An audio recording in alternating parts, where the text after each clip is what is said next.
So yeah, peace, love, and coconut oil family. Welcome to another installment of Melanated Empire, where we're seeking to raise that consciousness to stimulate critical thinking, even though we may belong to a particular sect, organization, religion, what have you.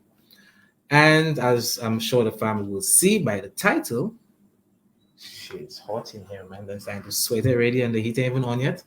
By today's title, you can see what direction we're going to be taking this.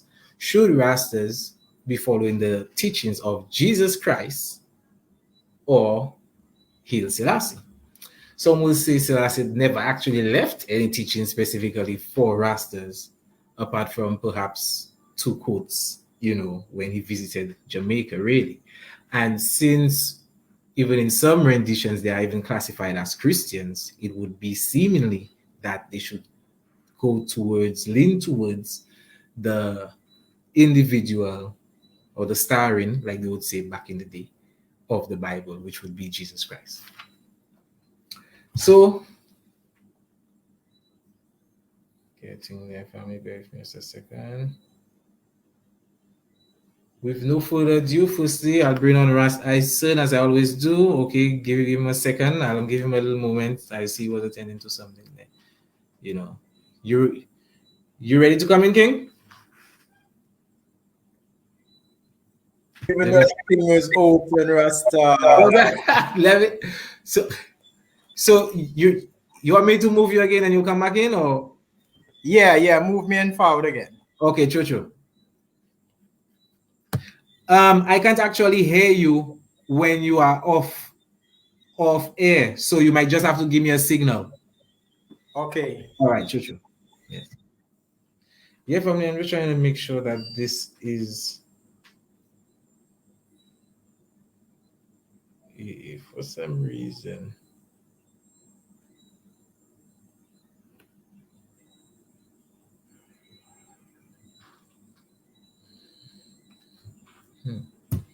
All right. Yes. Yeah, so the discussion today.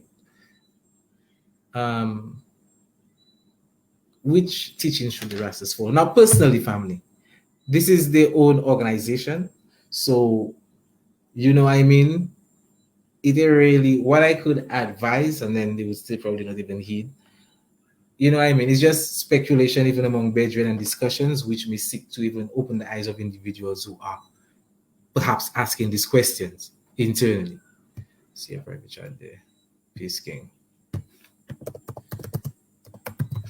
Yeah, so we have all our guest speakers with us. So we're going to start the reasoning one time going through. So first, obviously, I'm going to introduce, have to give honor and reverence and respect to, the honorable going through the battlefield, even with many diverse perceptions and perspectives that he may not necessarily adhere to, but still respecting, and giving thanks and building. So, Ras Iscern, welcome again to another Reasoning with Melanated Empire. Give thanks for your presence with us once again, Rastafari Elder. Peace and love and power. How are you, King? You muted. Respect. Sure. Hi, all is well, Jed. Nice to be back on the panel again. The vibes will really heat up really nice as we have all these different interviews in succession. So I like the topic. Because it kind of give me an opportunity now to introduce more of the perspective from the quote unquote new overstanding. You see it? New faculty overstanding interpretation still. So yeah, man, look forward to the bill differently. All right, give thanks. Now I had to ask the brethren if I can go ahead with the title out of respect, because I didn't want to do it like I didn't want it to seem like I stepping over, man taking the piece of disrespect like that. And the elder said it was okay, And as he said, he likes the title and he's, looking forward to the bill. Glorify that. And my brother still, from another mother, giving thanks, coming in again in most of our discussions, one Imhotep Afraka. Give thanks for your presence with us again, my brother. How are you? Yeah, peace, love, and light. Always thankful. Time and space permits. We are here. My brother Iscern, peace, love, and light. Give thanks, Respect King. give thanks, give thanks. Yes, sir. Yeah, man, yeah, man, yeah, man. And our other guest is Zion Warren. Well, it says Zion Warchild, the cult killer. War. Oh, welcome, my king. Welcome to this reason, Melanated Empire. Give thanks. You can see the title of the discussion. It's your first time on our panel. I'd like to welcome Yes, you. sir. Peace and blessings upon you Bless guys. There. bless love to all the panel. Them. Yo, they call me the cult killer because, I deal with a lot of brethren that, follow too many different diverse spirits and people who try to, lead the people, but they're really just taking advantage. So that's what me I do. Yo, I had left a message because I seen Ross Iscern, what I'm saying, the elder, they're calling me elder because me I love the eye, yo. Ross Iscern, much blessings to the eye. What I'm saying? See I'm on, what I'm saying, y'all brethren, my blessed brethren. I would love to do more reasonings with the eyes, you know what I mean? So me just they are still, you know what I mean? You know what I True, mean? man. Give thanks. Give thanks for having me. Yeah, man. True, man. There's also Imhotep. I don't know if you've seen him on the screen with us. Yeah. Yeah, Oh, his internet's not even. Anyway, he had already alerted me that he's been having some connection problems, so he's be in and out really. So, without further ado, family, why would one say, you know, Imhotep is are we broadcasting on Facebook? Can you actually see it? Or I'm not seeing you on Facebook yet. yeah, I don't know what's going on.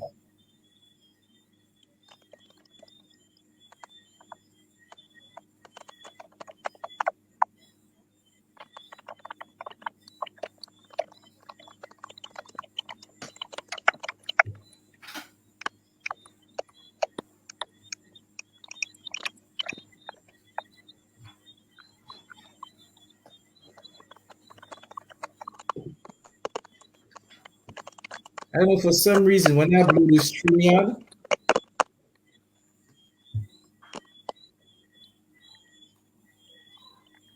yeah. Can you see anything now? Can you Hold on. Let me check some.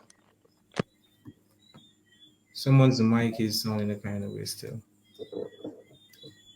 The Yeah, brother it said tells me like sometimes. Say again? the brother say he's back. Okay, true. Yes, my king.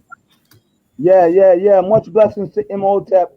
I saw the reason in that he was in I think it was one of the reasons that I was just doing recently, the last one. And Imhotep, you know what I'm saying? The blessed brethren, you know what I'm saying? Brilliant mind, you know what I mean? So yeah, man. True, But man. Give yeah, thanks. my laptop goes in and out. So if I drop out, just keep your eye open. I'm gonna come right back. Okay. All right, cool. Okay. Okay. Okay. Yeah. So I think Imhotep is just waiting for Imhotep to come back in. Yeah, so yeah, Ras Ison. I mean, many will say, I'll even start the reasoning that we're reading.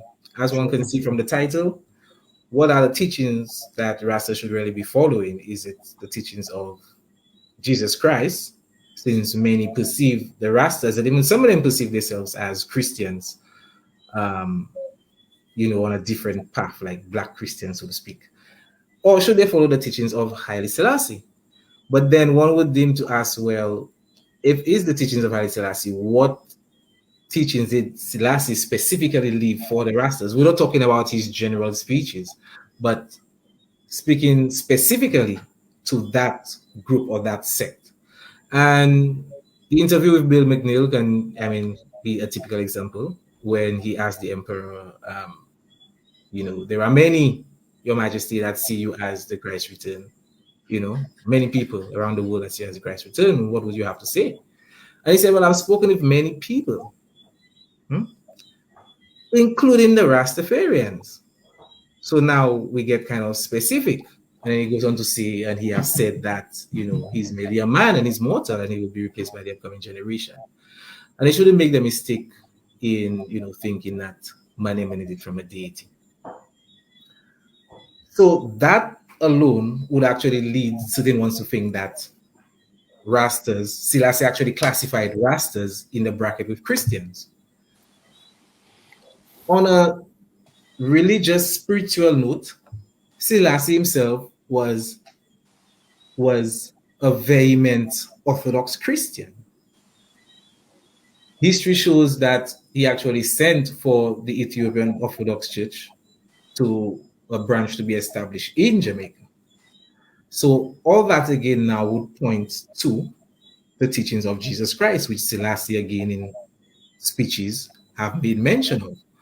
So it would seem that if that particular sect is choosing some type of moral code, it perhaps should be one that the follower or the one they esteem as God Almighty to emulate what he is doing, although he himself said emulate Jesus Christ. So that is where, we're going to have the reasoning around really. And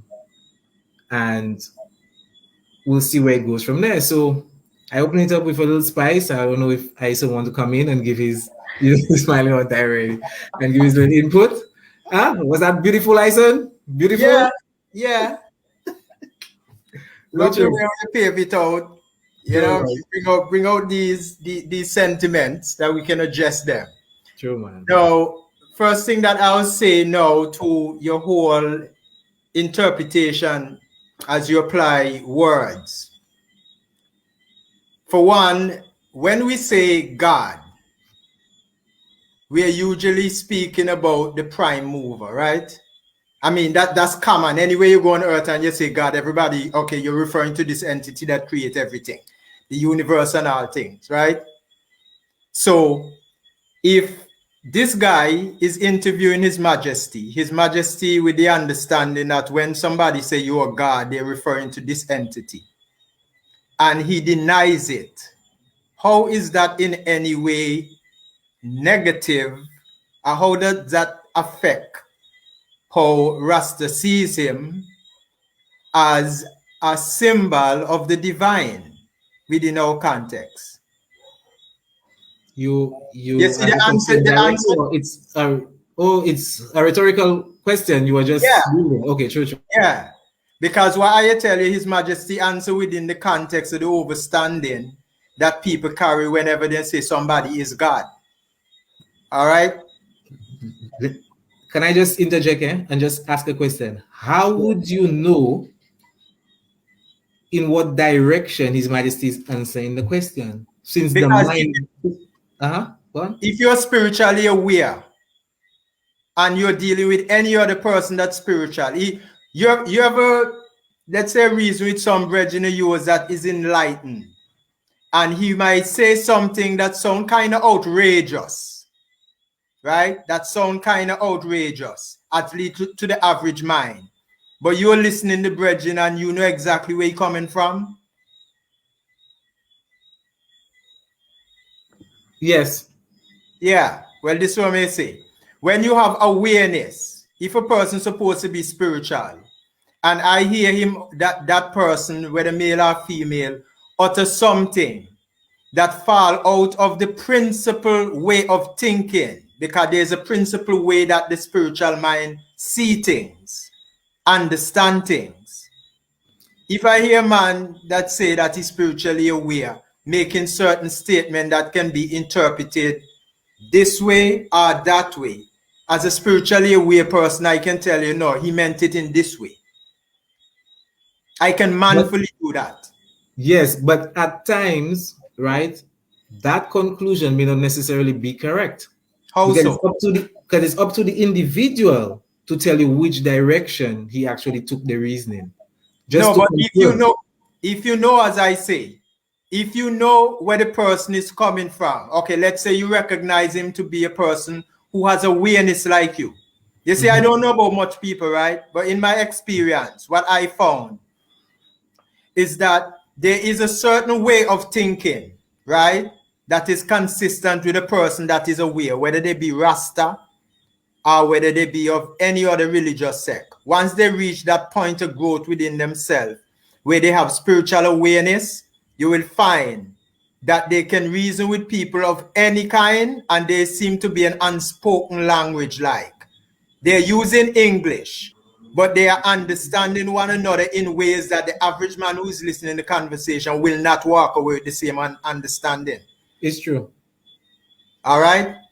So this is what I say. I can listen to Imhotep, for example, by his reasoning, the consistency I taught at a certain level. And I can say manfully, okay, he not regurgitating something you read in a book. He have some awareness. I saw the consistency in the way he speak, in the way he thinks. You understand? So when you see these things, you can, for example, if somebody come and tell me, okay, Jah wish say something all outrageous, I can manfully sit down and say, no, no, no. If he did say that, he could not have meant it this way. It most likely be in this way. I can almost manfully do that because I know where you're coming from within. And I know the thoughts that occupy your mind at that level. True, but what I'm saying now, while that may be true, Iscern, depending upon the circumstance, because we are all products of our environment. If I have an environment which forces me to do something which is out of character or out of self, you understand? Okay, that can still be applied. Okay, let me put it to you in a different way then. Okay, in that instance, he said to the guy on the chain, well, he know of a certain people called rastas, and he told them that he's not God and so on and so forth, right? Cool. What would you say then to the account in Jamaica when they say someone in the civilian asks him, to make mention of him, by the way, of the fact that the rastas and them think that he's God? And he responded by saying, who him to question their faith? How would you compare both of those reasoning in terms of, okay, what does he really mean? Where is he coming from with that? Okay, in my view, if you compare in both statements, in one statement, he actually denies, right, being that image of God all of us looking for. But in the next statement, he's saying, I mean, if in a St. Lucian tongue, we would actually say, Gasa, if it's that he want to believe in, just let the man believe in his thing. You check by telling you, if it's that you want to believe, just let you believe in that. Because as far as I'm concerned, if that as well also spreading my name in a good light, I mean, why not? I mean, you know, I mean, yeah. And that would be suggested that you would be a pretty self-absorbed person, like you get a hard on or something and hearing people worshiping you.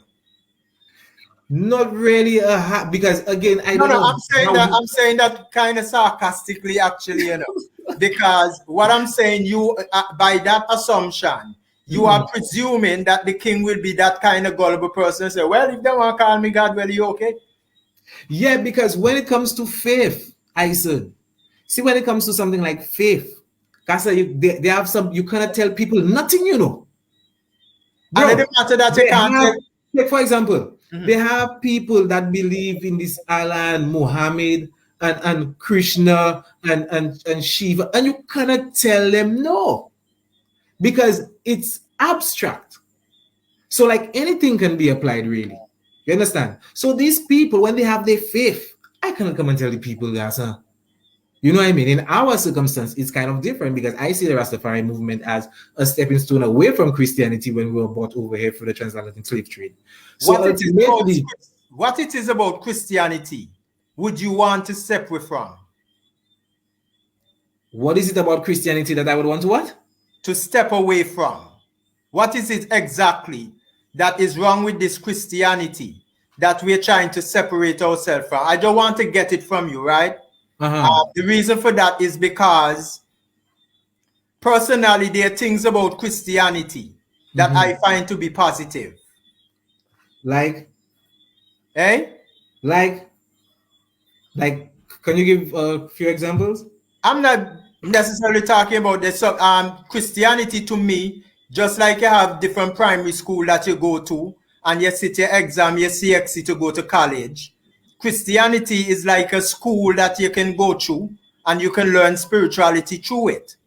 I know people who are Christian that I can vouch for them as being people who have awareness. So don't you think there's no question in my mind, irrespective of whether Christianity is European or not, that people can actually go through that school of thought and actually achieve growth, and awareness, and be divine as any Imhotep. All right, but this is what I'm saying now. This is taking something, right? This is what you call acculturation. And Imhotep, you can step in after this Bill or Iscern can go through. It's called acculturation. Acculturation basically is when you take a culture that is not your own and you make it yours, and you actually try to Africanize it, or you try to make it help you in such a way, because initially the religion of Christianity, that's not what it was about, Iscern, according to the historical record. So that's why I myself was flabbergasted when you say, in your view, like what is it really Christianity has done? And I say, for the amount of rape and pillage and brutality done to African people using that specific religion as well as others. You mix up two things there. Let's hear it. You mix up how Christianity was practiced by the European. How it was practiced by the European. Okay. Because nobody can deny that the Bible holds value.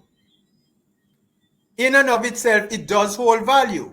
Now, yes, but the Bible itself is an amalgamation of many books in itself. It is not original. I'm not concerned because no culture can claim right to the principle of divinity. That is correct, because everybody's supposed to know right and wrong in themselves. Well, good. So that's not acculturation on the part of Christianity to adapt to these principles that they have encoded in the biblical stories that teach them divinity. Acculturation is when you never practiced Christianity before. It is not of your culture. You are exposed to it, right? And then you take it up as your own. Like you said, there are people who you can vouch for right now that are actually good and true Christians. These people have not really been exposed to any other trail of thought. You understand? Because it really doesn't matter, because the principle is for all. Say again? It really doesn't matter because the principle is for all. It's not something they're taking up. No, to me, by giving that understanding, you're actually giving Christianity a pass in the historical record. And you cannot say that I'm mixing up Christianity. You cannot say that I'm mixing up Christianity or the religion of Christianity with, with the spiritual aspect of it like that.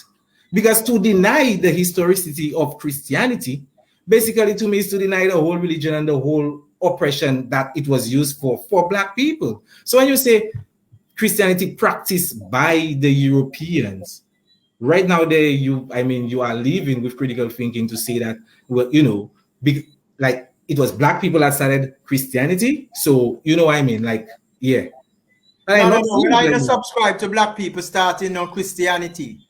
Christianity is a brand name, as far I look at it as a brand, right? Because the principles are not owned by no human culture. Human being come in the earth, come meet the divine principles, the natural principles, and then that govern the operation of the universe. They come and meet them there. You understand? Now, naturally, culture evolved before culture. And so the earlier culture and the things that they would have created in terms of these structures for worship and so with mythologies and all the rest of it, the cultures that come after them, naturally you have to expect would draw from them. You understand? That's something that you just have to expect, that other cultures after that will draw. Cultures in the East draw from culture in the West, culture in the West draw from culture in the East, and so on and so on and so on. You understand? So basically when I say that cultures learn from each other. Yeah. You see, once you deal with this divine principle, it is universal. It's not owned by no one. Yes, but what I'm saying, the initial people to have or even perceive that understanding of, if you want to call it divinity or deity, is actually African people. But no So, one is to me, disputing that. yeah, so exactly. So if ultimately now they are the ones who actually came up with the concept, and I mean, obviously it's black people speaking about, I mean, all three of us black there. So by saying the way the Europeans used it and them kind of way there, yes, it's true, you will find good teachings in the book, but you can pick and choose probably just Proverbs or Psalms, if you mean to me. Psalms itself still there, like you even pray into a deity outside of it, so it's just a whole confusion, and man substitute that deity and put Selassie, and to me the whole thing just kind of throw off balance. So yes, while it may have a one to good teachings, Iscern, I can show you majority of the book self, you understand, is on a different level, which even individuals like Imhotep understand the book on a metaphysical level. Because if you have to go on a literal aspect in the Bible, it just doesn't make sense, really. It really was not meant to be literal in the first place. The confusion is in the fact that people take it as literal, full stop. Okay, but here what I'm telling you, when you take it now on a metaphysical level, it can apply to anything, which is why rastas have the understanding, which is why rastas have the understanding that the Bible is actually speaking about Selassie. You see, when the man talked the way he kind of get me a little bit bewildered in a sense. Don't get bewildered. You speak to a position that Rasta have towards Selassie, that from my personal position, it really is not so. You know, when I say you do something negative. No, listen, stop. While I know you do not share that view, Iscern, that's why when I say it, I like you to get frustrated, because I know you don't share that view. But we are speaking about, remember the title. Ultimately, it has to go to Selassie, and it has to go to Jesus, and it has to go to the Bible. So all how I go off on a tangent, I will bring it back to that level there. Now, while I know you do not share that perception, right? You still share it on a symbolic level. You might not share it on a literal level, but you share it on a symbolic level, which again is abstract thought. An abstract thought can go anyway. What is the value of abstract thought to you? What is the value of abstract thought to you? Can you keep highlighting that as if there's something wrong with it? No, there is nothing wrong. When I highlight abstract thoughts, I'm showing you it can go 1,000,001 ways. Well, and that's all of them can actually be correct. All of them can be wrong. That's what's wrong with that? Yeah, but so it's not really factual, like, you know what I mean? This is not about factual. You try to make it like a science subject that you have empiricals. No, not really. No, because some would still call it a pseudoscience and would be dealing with another science. But here I say now, I can go back and forth so much name calling, you know. Huh? I try to keep away from all the name calling and labeling, because sometimes, just like with conspiracy theory, a person come and say something, you don't have to put up a credible argument in reaction to it. You can just say conspiracy theory and that dismisses the whole argument. I kind of keep away from these little thing about the pseudoscience. Anyway, yeah, but I'm just saying, some individuals, because it is not really based on a principle fact like that, many individuals will label it as that. That's what I was basically saying. I'm trying to help you to understand this, right? In the process of growth, hear me out, brother. And Imhotep, you can come in after, guys. I go back and forth for a while. Yeah, me talk woman no, because experience make you know. Everything else is concepts that you adapt to, right? And may tell you. I wouldn't really agree with that totally, because you know, we get teachings from others without even having to experience it ourselves. You understand? Like something as simple as there are some people, if you tell them the fire hot, it will burn you, they will want to go and feel it for themselves. And there are some people, through energy again, they will actually take your word. You understand? So yeah, but again, not all is experience, really, you know. You really don't have anything to disagree with. It's very, very simple. Knowing come via experience, period, and no other way. Okay. I was going to seal it up and say, although the other person that may give you the knowledge you do not know, gathered it through experience. Yeah, but so when That's what I I'm was going to talking say. about, so I'm talking about what my growth taught Okay. me, right? True. And may I tell you, at different level of my growth, the very same scripture, the very same statement, and so on. When I did where I did now, the interpretation looked very different to me than when I was on lesser levels. And I'm trying to help you to appreciate that Rasta as a collective unit is also growing spiritually, collectively, philosophically, idealistically. We are growing. So if you're going to deal with what you're seeing of Rasta, particularly in the early days and so on, as if, well, that's the end all of things, and keep attacking that, you're going to find yourself like a shoot and miss, because you're going to miss out people like myself and many other people who is really at a different place of growth, and all that you say really doesn't apply. Well, what I can say about that is I was in Rasta from since the minuscule understanding, the basic understanding, and I was still in Rasta during the evolution phase of even adopting um, the Nile Valley or trying to integrate the Nile Valley culture into it. I was there that whole time. So by you saying, well, I might not be able to understand or perceive the perception in Rasta now, I mean, I cannot really agree with that. No, well, But I do I'm not glorify going to the tell you. understanding. Hear this. Uh-huh. I'm not going to tell you that you cannot understand the Rasta now. Mm-hmm. But I just say most of the thinking that you're having, it is in relation to Rasta traditional, as you used to put it, the general picture, what the general picture say. But the general picture wasn't on Kemetic Nile Valley integration into the Rastafari movement. No, but you have people in the general masses right now very much into them someday that you talk about, but then still the reason the way I am reasoning, for example. Listen, being in certain kind of knowledge is no indication of your growth, you know. Your growth strictly have to do with your depth of understanding, not the kind of information you run into. Since me start my journey into Rastafari, I have book like Stolen Legacy and all the rest of it. At that stage, I couldn't really make much out of them. I couldn't really appreciate what they were teaching. Okay. Now, at this point, now I have all the appreciation in the world for them, because I can now understand what's going on in them by my levels now. Okay. Well, in my view, right? In my view, when we were attached to that specific corpus, we didn't really have any other books, especially here on these islands, right? Even when I order certain books right now, Customs and Exercise, which is a government department controlling the borders, only let certain books pass. If I have to get certain books, it's somebody that have to bring it down for me with the vibe, and so we didn't really have books. We only had the Bible. So in this age of information, with the vast number of other books they have out there, like, why are we stuck on that book?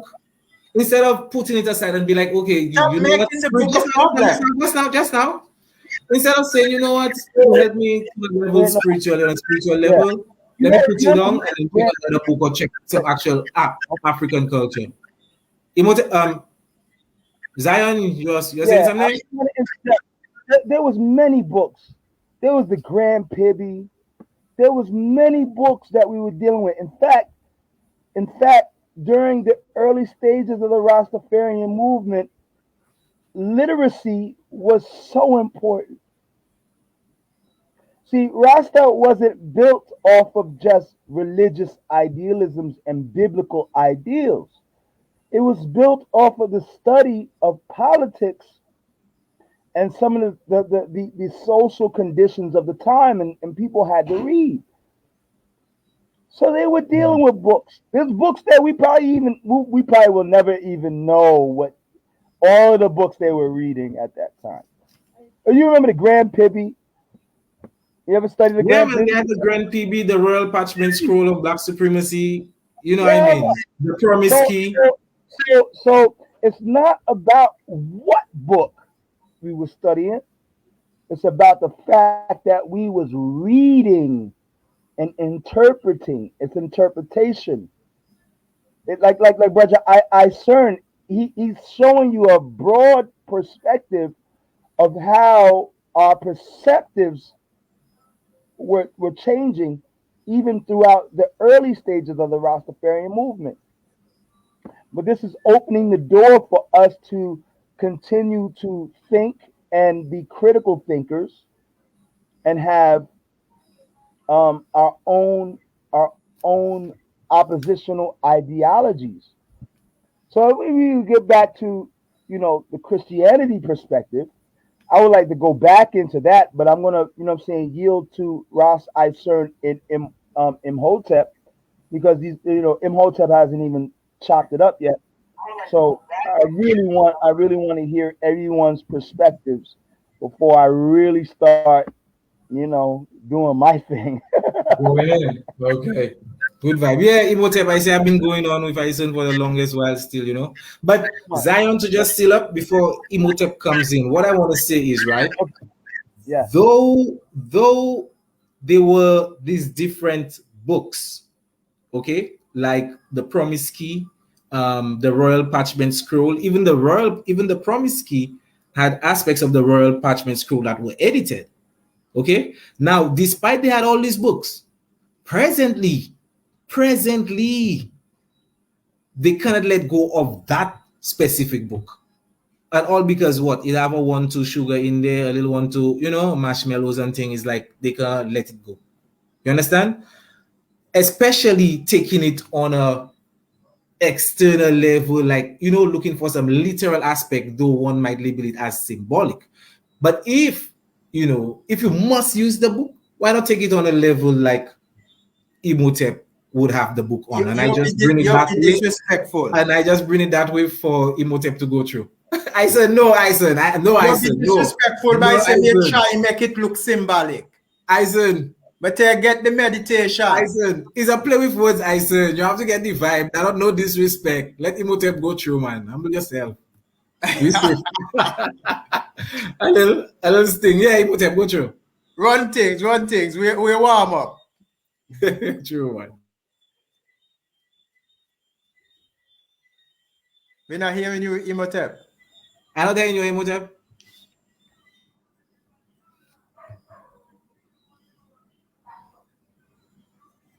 Probably the headphones not working. Yeah. Yeah, the literal but symbolic. Come again, Imhotep. No, I still not hearing you. It seems the mic on the headphones. So I'm gonna read some quotes. Techo, if you still there, peace and love to you, bro. Father Rope. They tune in, give thanks. Black Star Netta, peace. I see you. Begotten in the building, peace. CK Nuns. Oh, Mr. Vegas is in the building, man. Mr. Vegas is in the building. And his first comment being, but your Selassie said you can't mix religion with spirituality. Marshall Hotepu Hiru, big up yourself.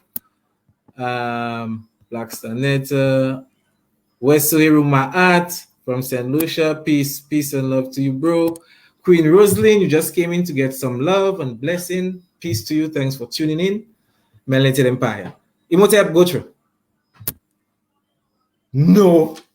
Imhotep, since before the reason I hear you guys, how I hear you now? You might have to go out and come back in, guys. You might have to go out and come back in. Yeah, Iscern, well, you can okay, go. well, here, let me, what the brother said, Vegas did say something there about, let me see. Let me speak to. Let me go back to it. Wait, let me go back to it. Look, I put it on the screen.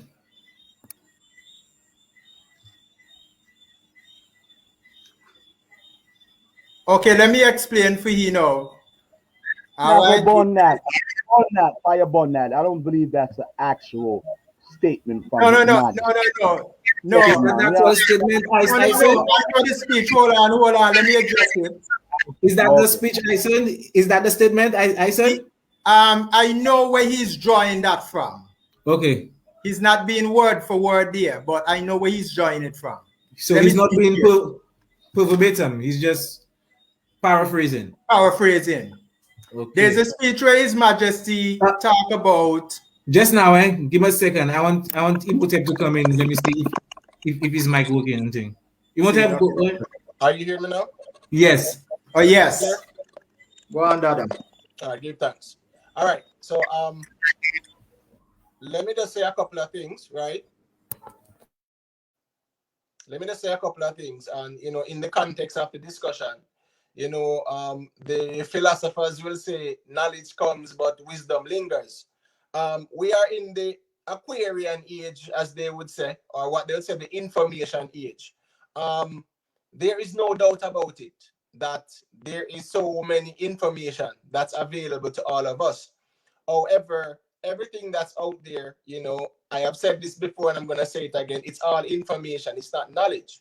So, our ability to process the information, by utilizing our intuitive faculty, that is what makes it knowledge. So, as it relates to the correlation of Haile Selassie and Said Jesus, when we're looking at the teachings, my brother Iscern, he alluded to when Haile Selassie was in Jamaica, and he was asked by the brother was a politician that worked for the Gleaner, okay, and he asked Haile Selassie about his divinity or his divine status in the eyes of the Rastafarian community, and he said that, who am I to disturb their beliefs?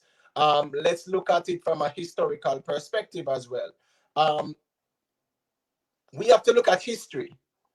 During the 1960s, that was a period of, Pan-Africanism was at its peak. The civil rights movement was at its peak. There are some inconvenient truths, and there are some things that we have to look at objectively and through a critical lens. Now, in the West, there were many pro-independence, anti-imperialism, anti-colonialism advocates, right? I mean, you had the civil rights movement that was up and running in full force in the Americas, right? In the United States, it went to Jamaica and such like that. What a lot of people do not recognize, and I'm saying this can be inconvenient to a lot of people, this can be an inconvenient truth for a lot of people, was that Haile Selassie was being used as a tool to push him as the face of the black movement and Pan-Africanism, because he was a moderate. The firebrands like the Malcolm X and the Martin Luther and Walter Rodney's and those kind of people, there was an agenda to push those people to the back burner.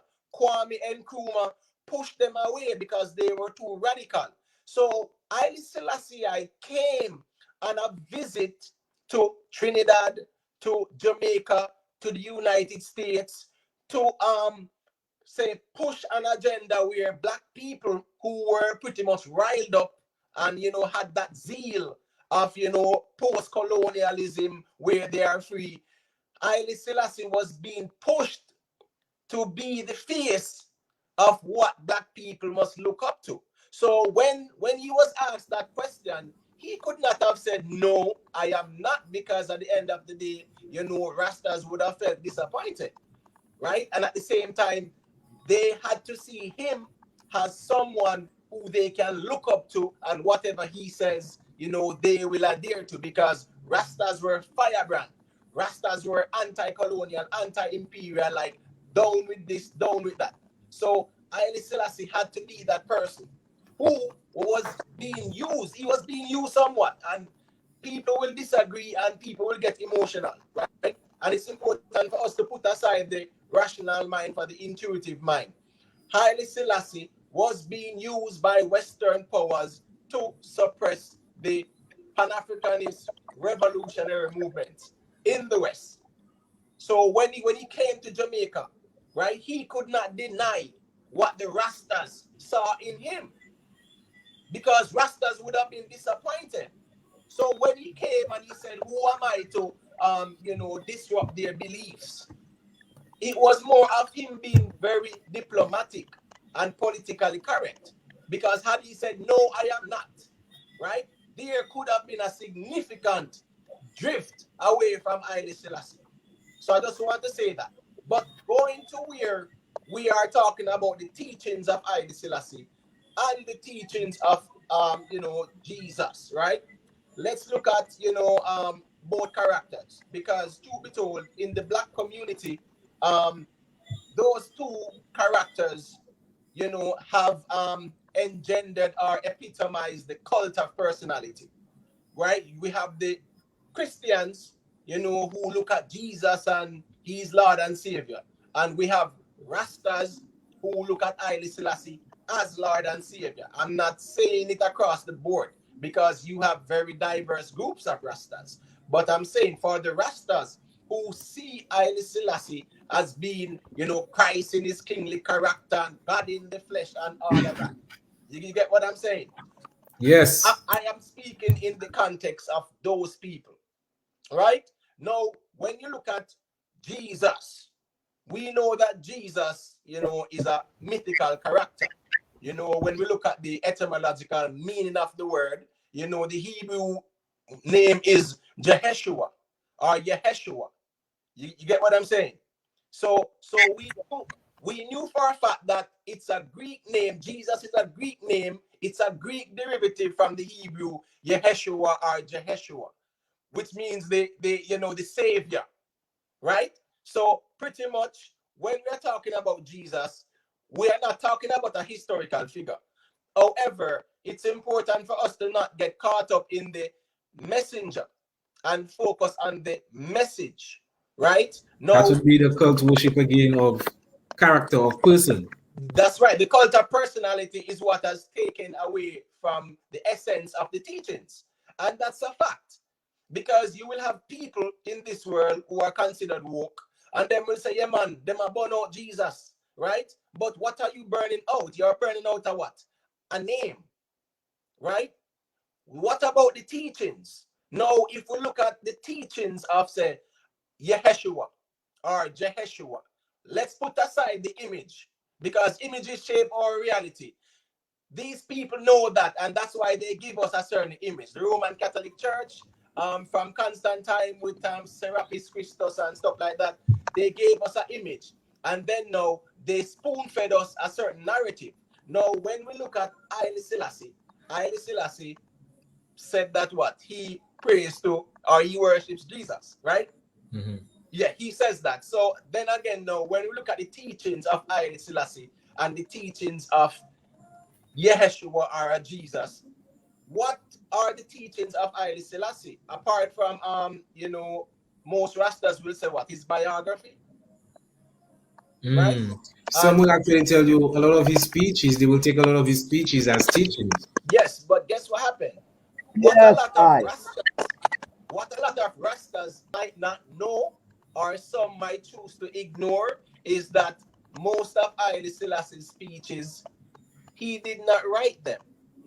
That famous 1963 speech that he did at the United Nations that Bob Marley sang, "Until the philosophy which hold one race inferior than another," people need to do some research on a brother named Donald Paradis, because Donald Paradis was a speechwriter for Haile Selassie. He was a Pan-Africanist, and he was also a presidential advisor. He was the one who wrote that speech. Yet, Rastas will say, oh, Haile Selassie came out and Where I eloquently, said, where is I said?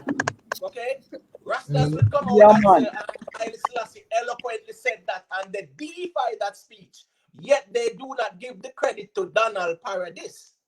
He was the one who wrote it. He was the one who wrote a lot of Haile Selassie's speech. So Rastas need to do some research on this brother, and then that's where they will realize that most of what Haile Selassie said in his speeches, it was written for him by this brother who was a mastermind at the time. You get what I'm saying? So that until the philosophy which hold one race inferior, Haile Selassie did not come up with that. And that's historical record. That is not something I'm just here regurgitating. People need to research Donald Paradis. Okay? Sure. No, so a lot Can of I Haile interject? Selassie spirit. Can I interject? I'm sorry? Can I Yeah, sure. interject? Can you hear me? Mhm. All right. So, very interesting points you made. You are absolutely one of one of the advisors that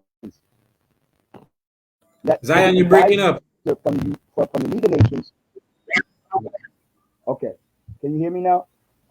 Yeah, yeah. Okay. One of the advisors from the League of Nations to the United Nations was a person named Reginald Bruce. Reginald Bruce was my uncle. I have photos of him with His Majesty. My uncle. When my uncle realized that I was going to the Rastafari direction, he gave me some Bob Marley records. He gave me some clothing and stuff because he lived right down the block from right down the street from the palace.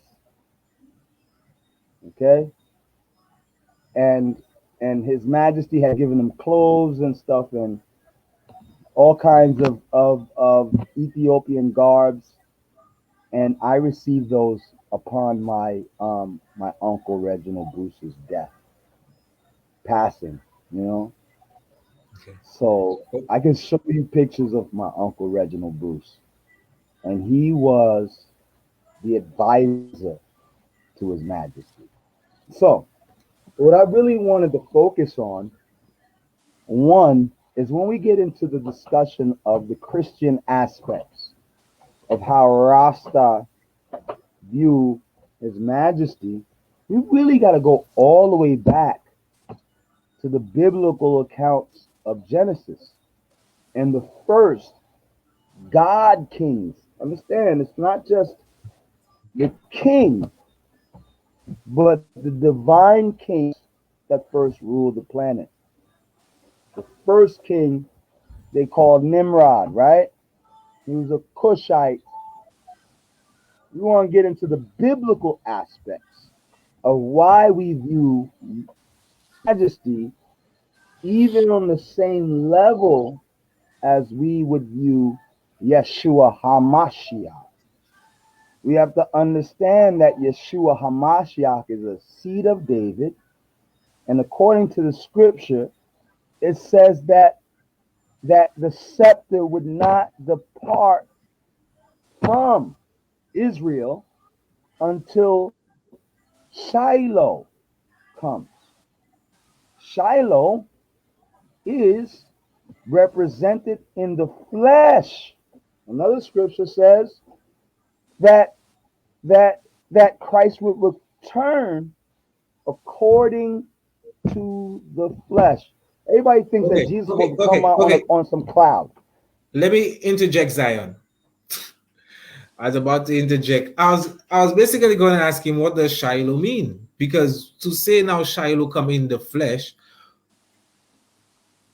Iscern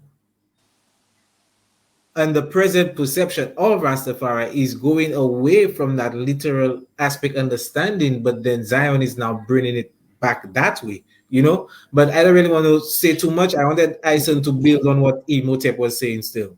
You muted, Iscern. Yes, I.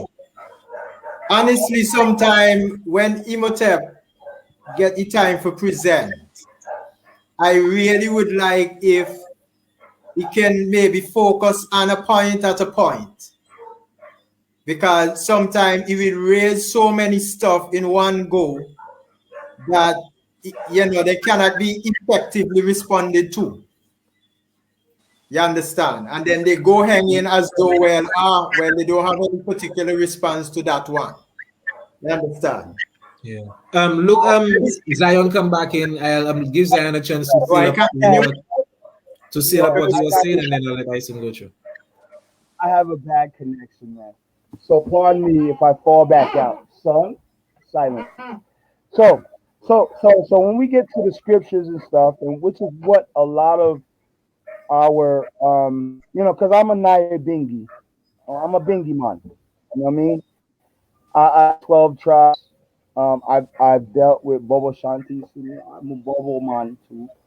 You know what I mean? And I understand where the interpretation of scripture becomes relevant to the modern political and historical understandings of how Rasta view His Majesty. And so, what I want to say is basically that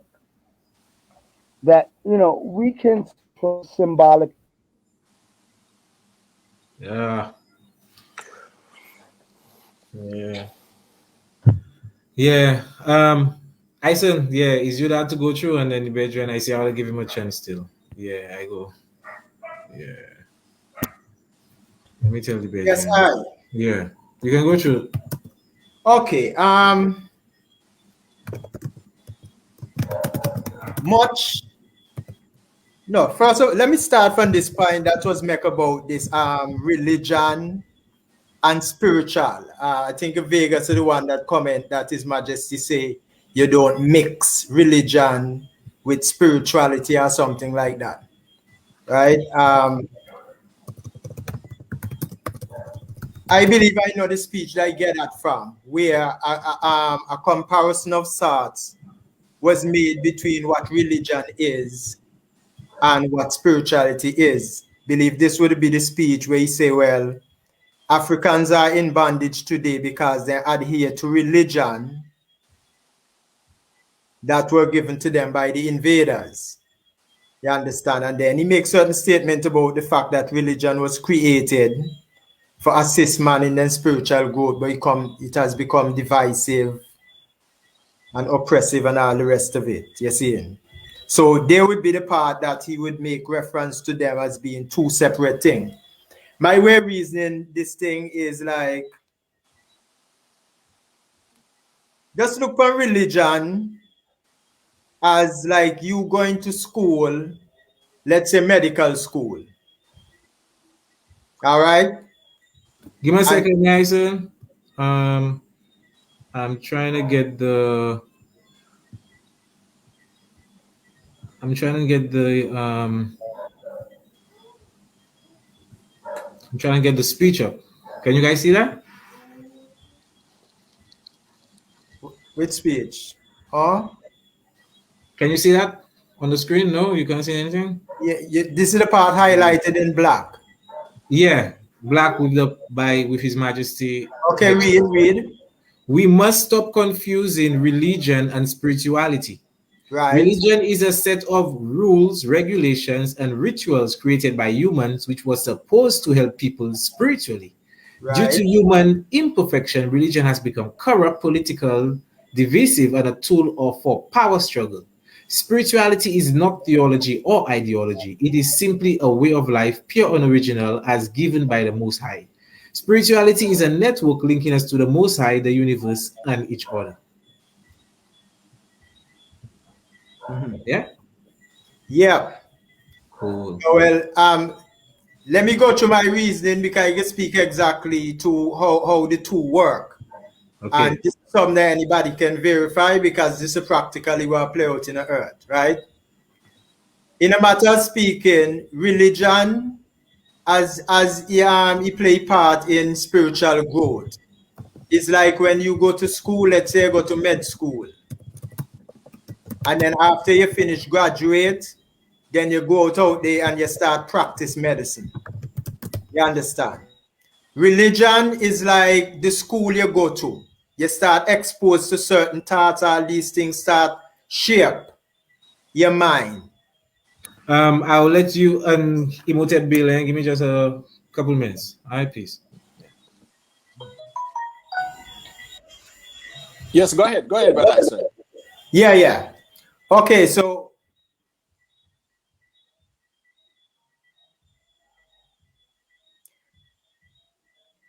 lose my train of thought for a little bit. Sorry. All right, no problem. All right, I'll chime in. All right. truth be told, right? Everyone needs spirituality. Nobody needs religion. Religion is a choice. Spirituality is a need, because spirituality, the etymology of the word, comes from the Latin word spiro, which means I breathe. When we talk about spirituality, we are talking about the breath of life. We are talking about the essence of our being, that which sustains us. Okay? Now, when we're talking about religion, we can talk about a set of rules, right? And practices, right? And, certain norms that, is applied and is followed by men. We can exist without religion. We cannot exist or exist without spirituality, because spirituality is the life force energy.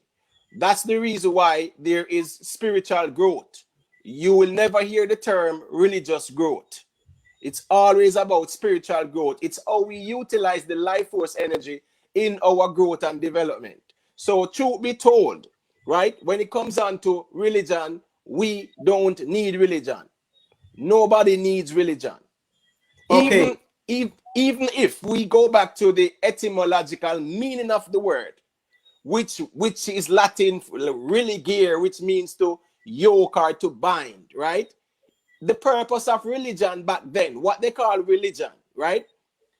The purpose of religion back then was to unite man with the divine. You get what I'm saying? That was the purpose of it back then. Now, religion has been saturated and watered down. So when we're talking about spirituality, right? If we look at the teachings of, say, Yeshua, he said, the light of the body is the eye, in Matthew 6, verse 22. If therefore thy eye be single, then the whole body should be full of light, right? The light is knowledge. And true meditation, right? That is when we activate what? The single eye or the third eye. So this is a message that is telling you what? That through meditation, you can activate the light within, which is the single eye. Those are teachings that everyone should follow. Nothing is wrong with teachings like that. There are teachings. Go ahead. All right. Let me come in, because I man sit down for a couple of years now and just observe this whole thing now. I man not even call it an attack on religion, because this is going to sound weird coming from me, Mark, you, right? But I see this kind of way of now even etymologically interpreting the word religion in a way that make it seem as if, well, it created for do some kind of negative. As a matter of fact, the etymological interpretation of the word religion, as I see from many people, is not even correct. The word you have religia. Ligia mean to bind, to fasten, to connect, tie. In some instances, even say tie, like tying somebody down in that sense. So ligia is bind, connect, fasten, that kind of way. And then you have which mean again, like doing something again. So basically what the word religion is saying, that it is supposed to use to rebind you, refasten you, reconnect you. That's the etymological interpretation of the word in full. Let me go a little further. All right. Now, seeing that religion concerns itself with this idea of God, the overstanding one is to get is that religion is something that's supposed to use to reconnect you, rebind you to that thing that we refer to as God. You understand? That's supposed to be the interpretation etymologically. And when you consider how religion functions in our world, you can see it's set up precisely for that. Let me just ask you, It purports itself to be a school of sorts to bring man, to introduce man into these ideals pertaining to himself spiritually. Okay, so hold on there. Let me say one single more thing for seal that up. So religion now become not just some institution with a name. Religion become whatever ritual you perform, whether you think you are a part of a religion, whether you're a part of an organization or not.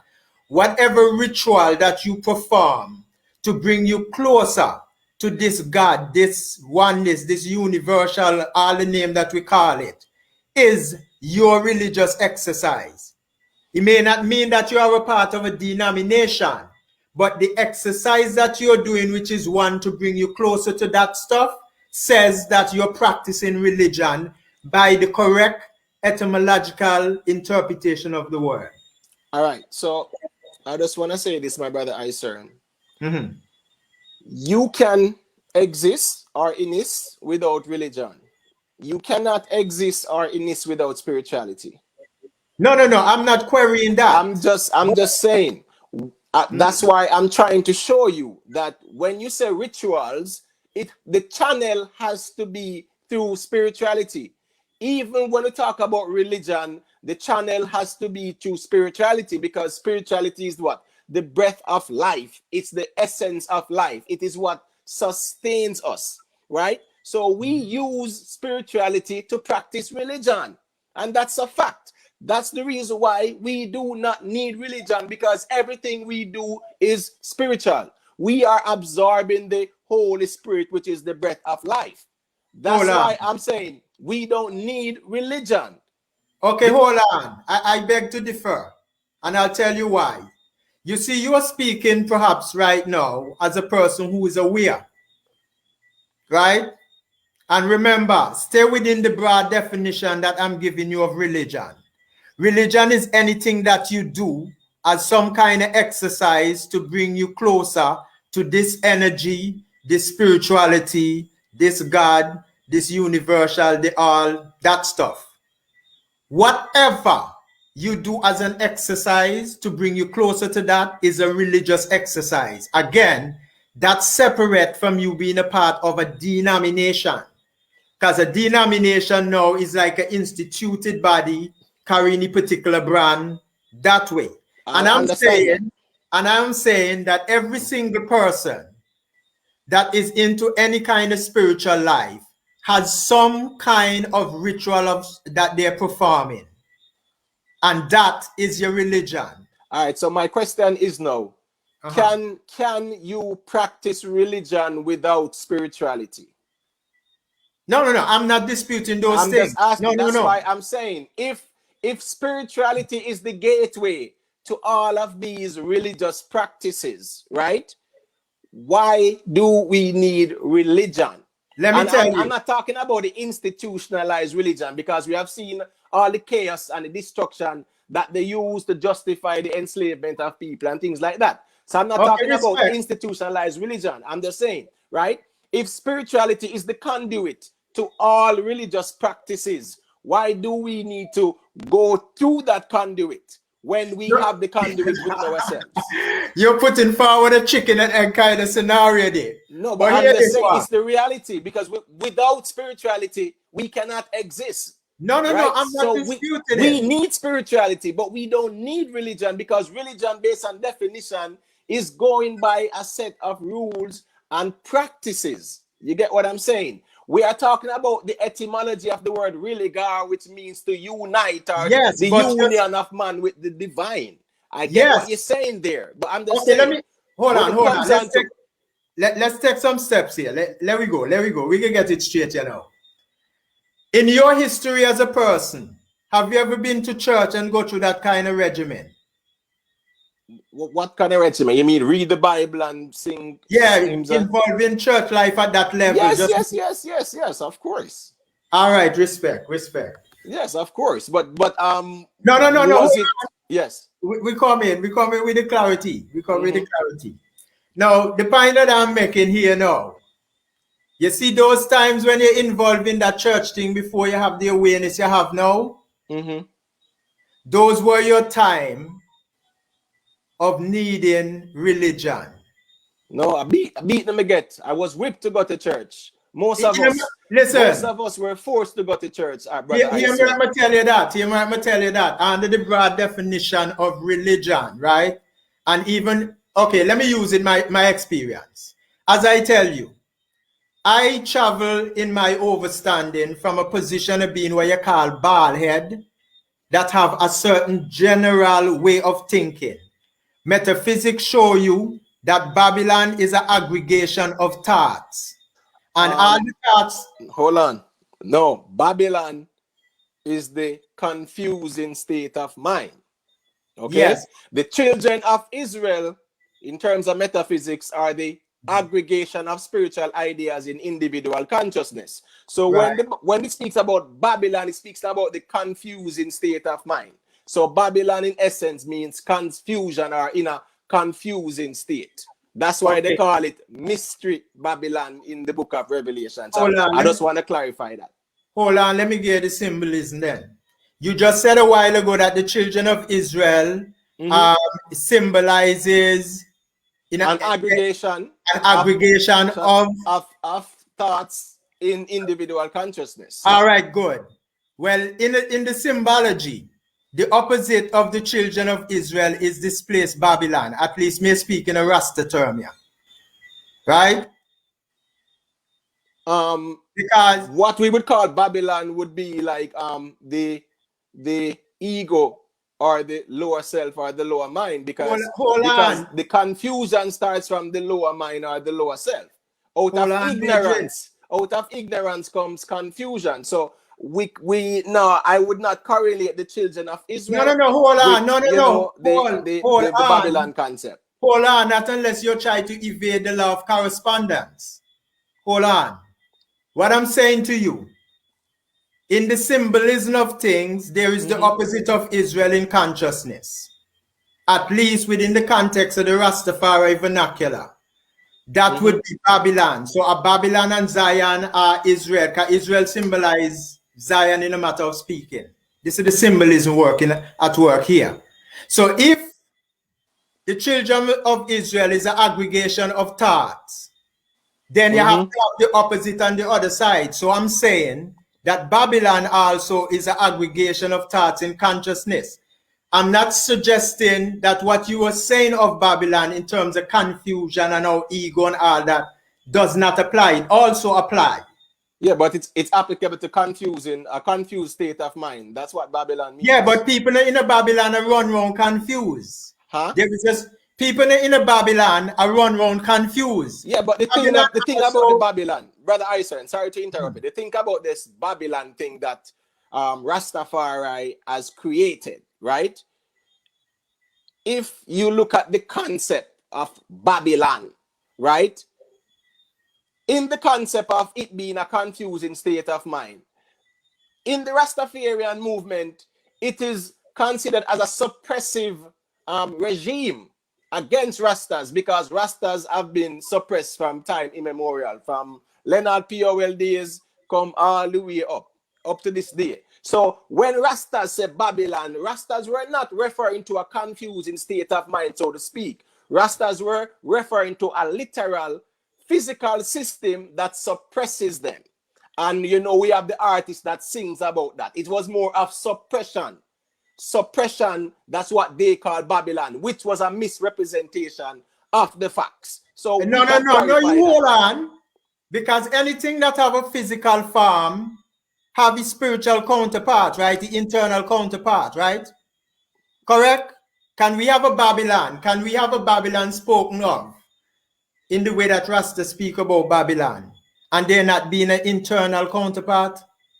So when Rastas say Babylon, and they're referring to what? A suppressive system, an oppressive system.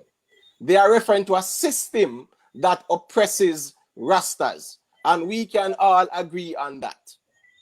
Yeah, but it seems like you want to narrow down the interpretation of Babylon to something having to do with confusion rather than a collective system of thought that also function intelligently. No, because let me tell you why. Because the word is what? Babel. And it speaks about the Tower of Babel or Babel. No, but what? Listen to what I'm saying. When I say it's confusion, listen to what I'm saying, brother. When I say it's a confusing state of mind, This same Bible speaks about the building of the Tower of Babel or Babel. That's where the word Babylon came from. Okay?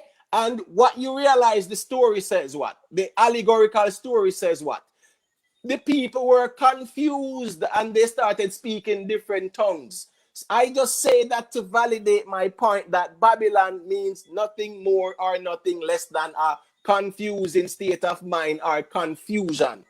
Okay, when rastas say Babylon, it's more like a misrepresentation because they were referring to a system that was put in place to oppress and suppress their growth and development. That's all I'm saying. So no, Babylon, no. I would disagree with you to say it is nothing more or nothing less. I would disagree with you. Well, elaborate then, and tell me. You understand? If it's not confusion, let me use your own illustration. Let me just use your own illustration with the Tower of Babel. Yes. All right. Apart from the part of the story that say that confusion break out among them because of difference in language and so forth. What is the organization and genius that you see within that story? What are you talking? The people collective who are building a tower? That tower then are confused, right? Huh? The tower there is not confused, is it? No, but the story again, my brother. Just step with me one step at a time. Let's go one step at a time. Go ahead. The tower is not confused, right? Clearly, the thoughts that going into constructing that tower are very genius thoughts, you would have to say. It was getting the job done, except for the confusion, right? I'm saying that to say this, that Babylon carry broader definition than just merely a confused state of mind. And what are the other definitions? The other definition is just like you say that Israel as a nation. And when you say Israel as a nation is an aggregation of thoughts, I'm saying to you also, Babylon, who would be the opposite of Israel, also is an aggregation of thought. You have its kings, its rulers, it's everything like that, just like the other side has it. You understand? So when we Rasta talk about Babylon and now talk about the system, yes, it is the system too. But the main reason why they have to be tagged with the term even confusion in a metaphysical sense is because without any awareness of yourself as spirit, that lopsided way, that is the Babylon way, has to be confusion. You have to be negative. Because there's no balance, there is no spiritual notion, given that the human nature is of both. You understand? So, in a Rasta reasoning, when we talk about Babylon, you see the elders and they may not break it down like the way I break it down for you. You understand? But you see, internally, when I come through the Chad, this is what I see. This is what I see coming through. This is why I attack from the experience position. You understand? Babylon, yes, was the system because the people in the system represent that same aggregation of thought, like one collective of people sharing that same level of consciousness. You see, in reality, based on physicality, where you can touch and measure and taste. You understand? The whole concept in the Rasta meditation. Because to be brought down in captivity, right? It means your righteous thoughts, your pure thoughts, and them fall under the dominion of your Babylon, which is your fleshly nature. This is what it means. You would know this from metaphysics. This is what it means by the children of Israel in captivity down in Egypt. You see, because at that state of the individual development, his spiritual thoughts are not free to take dominion over the body. They're in captivity down in Egypt would mean that their most innate thoughts, which are representative of Babylon also, is in dominion over the nature of the flesh. Speak. All right, so let me just clarify, the children of Israel being in the land of bondage, okay? Let's just be very clear on that. They were in the land of bondage. Now, it was Pharaoh who would not let my people go, right? Pharaoh represents human will, right? Pharaoh represents human will because he said what? He had a hard heart, or his heart was hardened, and he will not let my people go. Now, when we're talking about the children of Israel, that is when the thoughts are in sensation, because Egypt represents sensation, if we're going to talk about metaphysics. And the children of Israel, which are the divine thoughts, were trapped in sensation. They were slaves to the Egyptian, which is human will. So when consciousness is trapped in sensation, it becomes a slave to human will, and as such must be freed. So I just want to make that correlation from a metaphysical perspective. That's exactly what I was saying, without really the details. As you know, you go through special training for this. Me tell you No, straight experience. it's not But that about is special precisely training, my brother. exactly Yes, exactly what you're saying. yes, Is what I just expressed just a while ago. It's just that I said they're in captivity in Babylon. That's right. When it was actually human will, and Babylon means a confusing state of mind, but it was once human you put will. the term human, right? Human will. Human will. You're speaking of the lower will that belongs to the fleshly nature, as opposed to divine will, which would be the upper. All right. All right, understood. So once you talk about the human will, yes, you talk about Babylon symbolically in a Rasta reasoning, because Babylon represents the low part of your being, the mortal side, its nature, its crave, its desire, all these things. That's the symbolism inside a Rasta. So when you hear it, you understand. Noted. The Zion that you hear Rasta talk about now, supposed to represent now when you reach spiritual awareness now. That's the promised land, right? Right. And symbolically speaking now, we use Ethiopia as that symbol instead of Israel like in the Bible.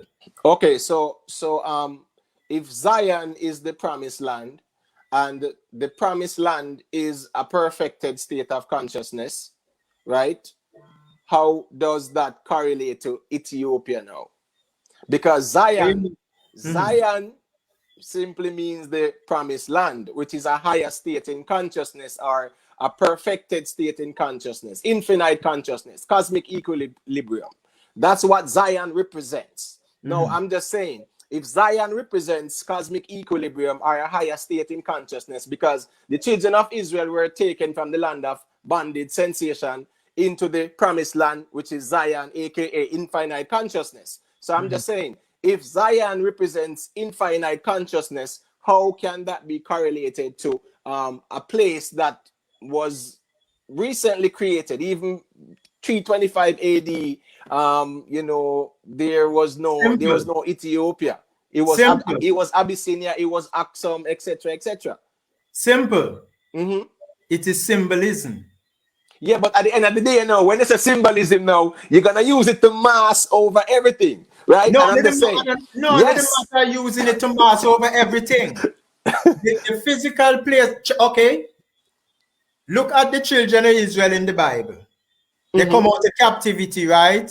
And then go over into the promised land where it's supposed to be bountiful and to leave from sensation, leaving from sensation, the sensual impulses, leaving from being guided by the sensual impulses to a higher state of consciousness, or cosmic equilibrium, right? So, so when we talk about the children of Israel, right, we're talking about that, because it takes the law to leave from sensation to a higher state in consciousness. And that's the reason why, Moses had to go on the mountain top, because guess what?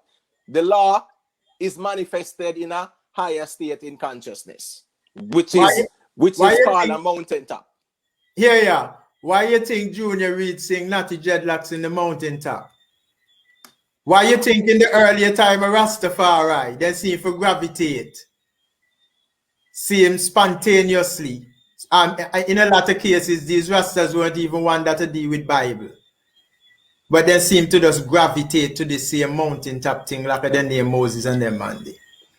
Yeah, but at the same time, most Rastas, which we can all agree, never never understood the esoteric meaning of certain things. They didn't. No, it was the generation to bring those out. Them they get one vibes and get one intuitive push that make them behave in that way. Something that they never question. They go ahead and they manifest it.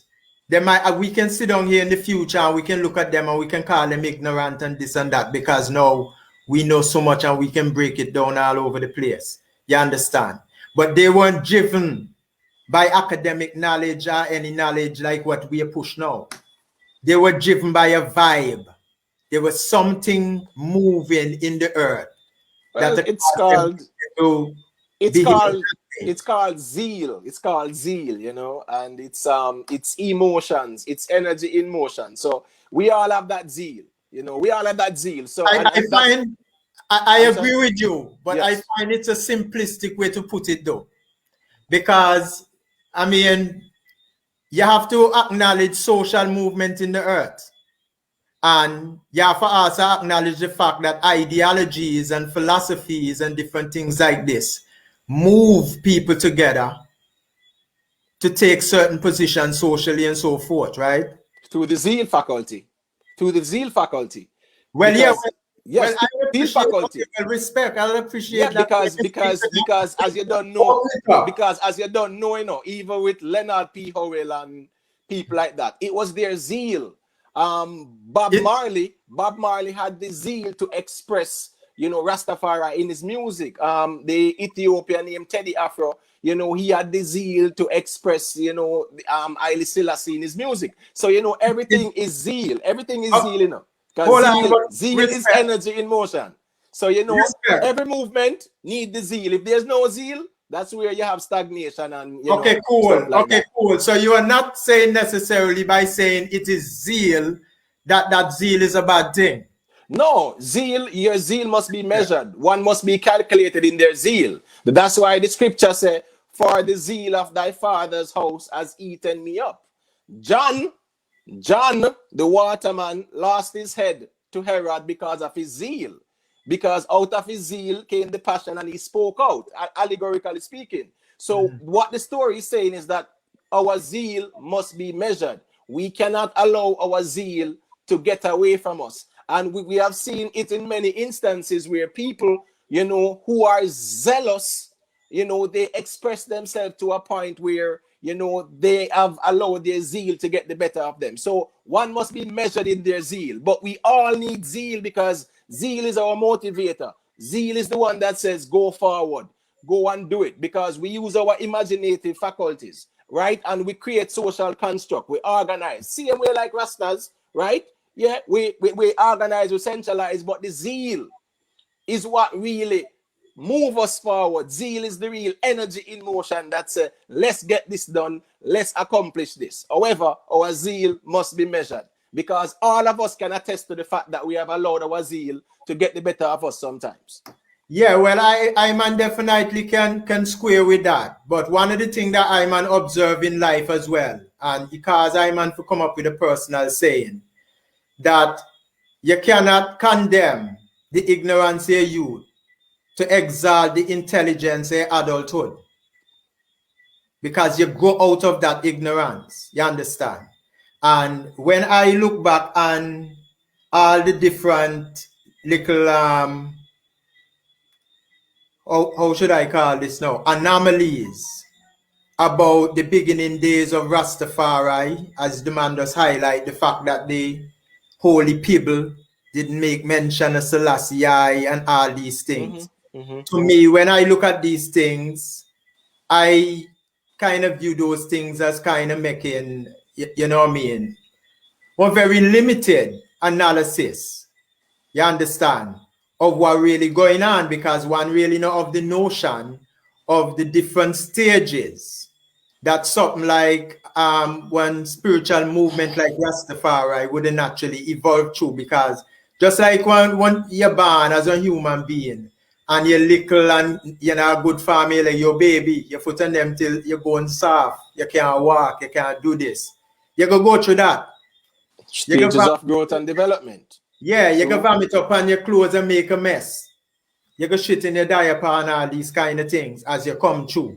Yes. But then you go grow into a man and you go have it all clean and you go come smell nice with perfume and everything.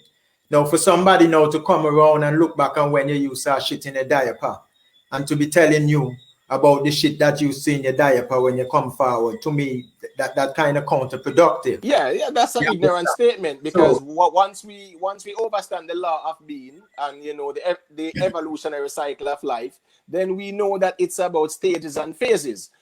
What a lot of people and critics, let's talk about critics of, say, the Rastafarian movement. You get what I'm saying? And we cannot generalize the Rastafarian movement to say it's under one roof, because there are different, aspects of it. There are different groups that practices, different things, different rituals, etc., etc.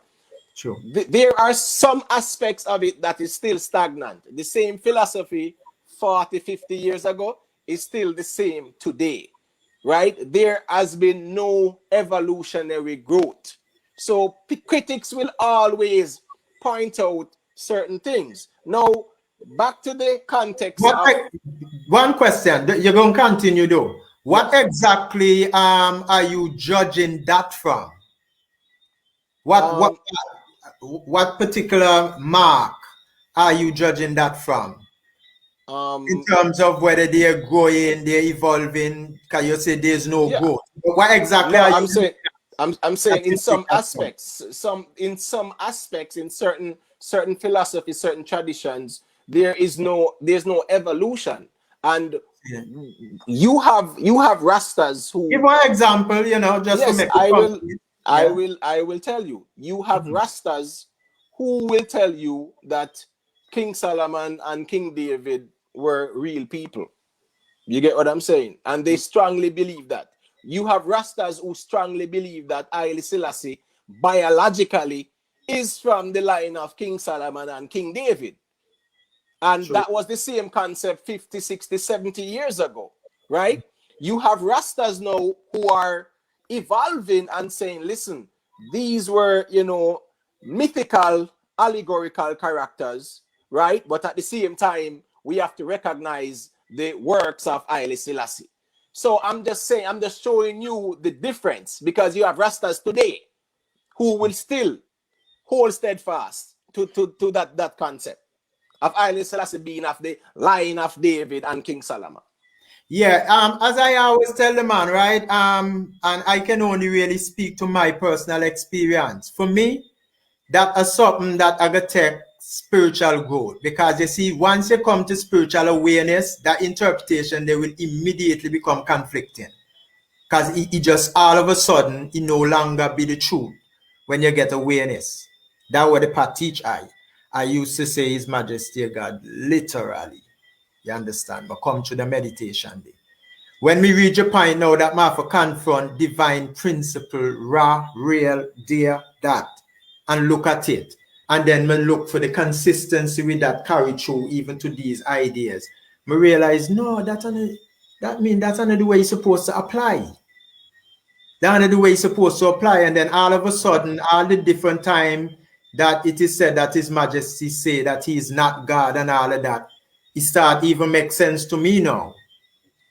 You understand? Because that is not the way it's supposed to apply. Even His Majesty himself say that man must not think that the human being emanate from deity or something, to that effect.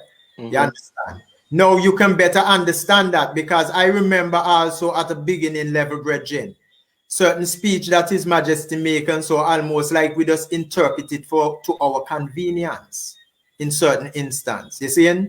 Because when I might get bigger now and go and have some real awareness now and look back on the stuff, I might see exactly what His Majesty may refer to, and the fact that we were just scapegoating away from it a kind of way at that level. But that's I realize also that, you see, growth does require certain things like that. Just like one baby need a pacifier. But at one time, you have to drop the pacifier and be comfortable. You understand what I say? That is so true. But as it relates to even Haile Selassie, right, in terms of how he is perceived or how Rastas see him, a lot of his speeches a lot of rastas, truth be told, do not know that he did not write his speeches. Well, hold on. They really believe, they really believe that he was saying or speaking from his eloquent intellectual side, intuitive side. Hold on for me there. Yes. Because you say what you say with a certain amount of conviction that I know for certain that you cannot be so absolutely sure about that. I did not say all rastas. I said a lot of rastas. No, I'm not saying all rastas. Me talk about what you were saying of His Majesty. Let's stick a pin. That 1963 speech that is, oh my God, so romanticized by rastas. A lot of rastas did not know that it was written by Donald Paradis. A lot of rastas, and that's a fact, my brother. Can you give me? No, hold on. We love to go step by step. Speak to the information. Do you know if he were instructed in any wise in terms of what the king was looking for? Or did he just sit down and look at the world situation and say, okay, Your Majesty, this is the speech that you should read? Yeah, man, this brother was a very wise brother, you know. I'm not saying because I'm just saying, remember, every leader has to read a speech that is written, right? Before them even consider it to say, yes, this sounds good, I will go with it. You get what I'm saying? Now, clearly, when Donald Paradis wrote that famous speech, Haile Selassie saw it and he liked it. But I'm just saying, that speech was glorified as if it was Haile Selassie who wrote it. You get what I'm saying? And that's the truth, because a lot of rastas will tell you the famous speech and Bob Marley sang about it and Haile Selassie said this and Haile Selassie said that. And no credit is given to Donald Paradis. That's what I'm saying. I mean, this we're going to tell you straight up. This is a little bit disingenuous the way you put this over. How much you say that? No, hold on. How much are we make that criticism even of the Prime Minister of our respective country when he come and do a speech? There's a difference. We're talking about Haile Selassie. No. Yes, in the context of Rastafari. Okay. No. Yes, we're talking about Haile Selassie, who is seen as a deity to some. Put in his that away. Character. Well, put that's that the away context I'm speaking from. That's the context I'm speaking from. No. Hear me out, Jen. Right? Well, I guess this is the part I need for balance with like my generation. So let me say that. Right? Because if you speak to that the literal way of thinking, then we can understand why you would push that position. For me, however, we hear Obama, we hear all kind of people make grand speech all over the planet. Written by speechwriters. Yes. And much of we no concern ourselves who make the speech we attribute. No, yeah, because we don't see Obama as a deity. Right. We don't see Obama as a deity, so like people couldn't care less. No, there's but a difference. You cannot compare Haile Selassie with Obama because Haile Selassie is revered as a deity. So in that context, that's where we're speaking from. I'm glad that you highlight that, Bridget. I'm glad you highlight that, because you see, it is that way of thinking that you speak to, right? That really cause a lot of people, some who not even take on sincere effort or time for really even know who this Selassie I person is, just resent the hell out of him. Because the Rastas and them say that hear God, and when they now look into him as a person, they just see another person like any other human being. And a lot of people just come out, as I say, without really sincerely make an effort to understand what this man was all about, and just really have very strong feeling against him. Yeah. Let me say this here. Let me say this, however, right? In accordance with the Kemetic order of divine kingship, the king, as he said, politics and religion is inextricably intertwined in the person of the king.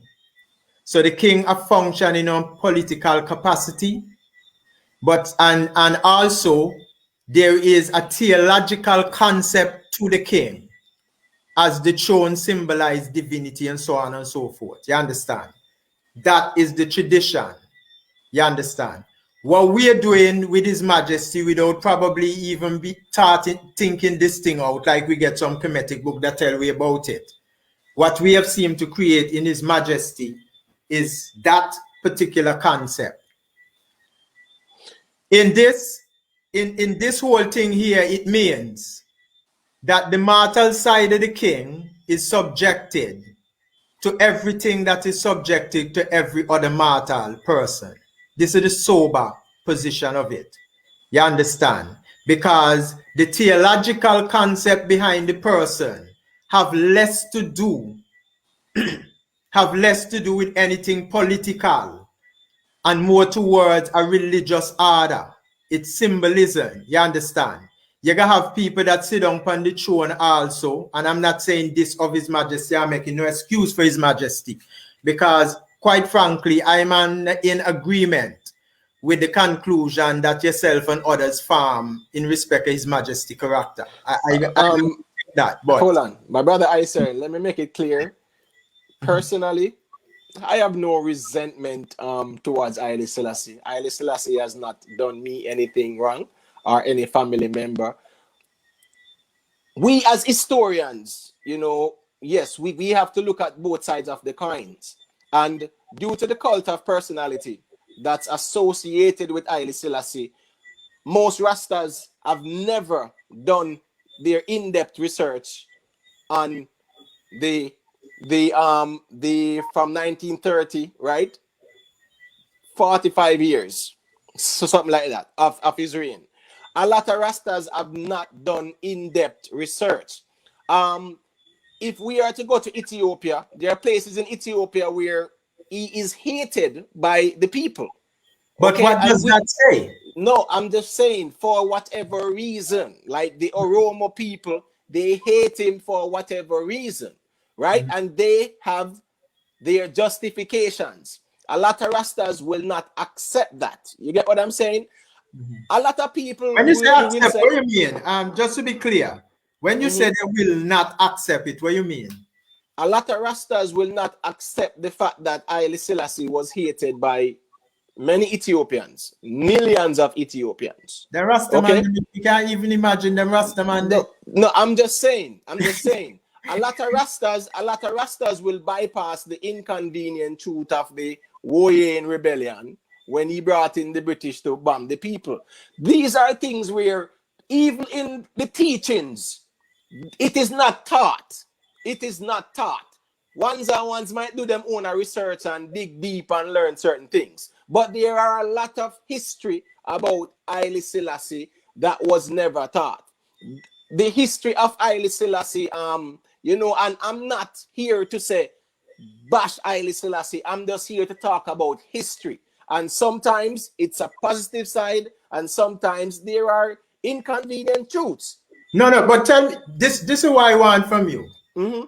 Highlight to me some of the significance that you see behind his person in international politics during them days. In international politics, he was being used as a pawn on the geopolitical chessboard. That's not. Well, I can tell you why, and I can show you. Because in 1916, when Lidjasu was deposed, you know why they deposed Lidjasu? Because Lidjasu was about to collude with the Ottoman Turks and join the war with Germany. Okay? Haile Selassie, in collusion with the British and the French, okay, overthrew Lidjasu because they were saying he's aligning himself with the Muslim Arab world. The British and the French wanted Ethiopia to be on their side. So they had to get rid of Lidjasu. That's historical facts. Hold on. Why would that be an issue that Lidjasu want to go the other side? So, because what's the purpose of World War I? No, I'm asking you. I'll tell you why. Let me tell you why. Because Had Lydia Sue joined with the Ottoman Turks, they would have pushed the Europeans out of Africa, or they would have taken over more African countries that were colonized by Europe. For example, British Somalia, Italian Somaliland, Italy, Eritrea, the Sudan, and we can go on and on and on, because Africa was controlled by France and England. The Italians only had the Italy, Somaliland, and Eritrea. Everything else was controlled by the French and the English. Had Lydia Sue gone on the side of the Ottoman Turks, they would have pushed back the colonial masters. A lot of countries would have been liberated before they got their independence. And that's a fact. They could not allow for that to happen. And that's why they conspired. There are many other things that we can speak about. And I'm saying it's not to bash or to say, well, this is what he has done or whatever. Hold on. The Ottoman Turks, who were they? They were the Ottoman Turks. Who were they? Yes, they were the same Turkish people you have. They were the Mohammedans, right? They were the Mohammedans, right? That is correct. Them that we know today that go by the name of Islam, right? That's correct. Is it said that these people also are enslavers of African people? As a matter of fact, Africa got through a very brutal slavery, these people. Just like the Christians. So guess what? So what would make... Yes. So hold on there. So what would make Lydia Sue siding with the Ottoman Turks such a positive thing?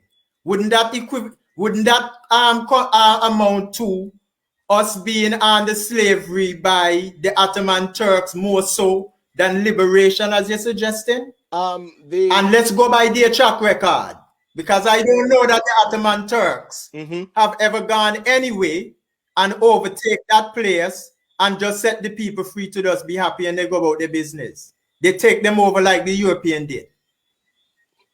Okay, but let's not forget that. Yes, but let's not forget that. Guess what? A lot of African countries would have been liberated from colonial rule.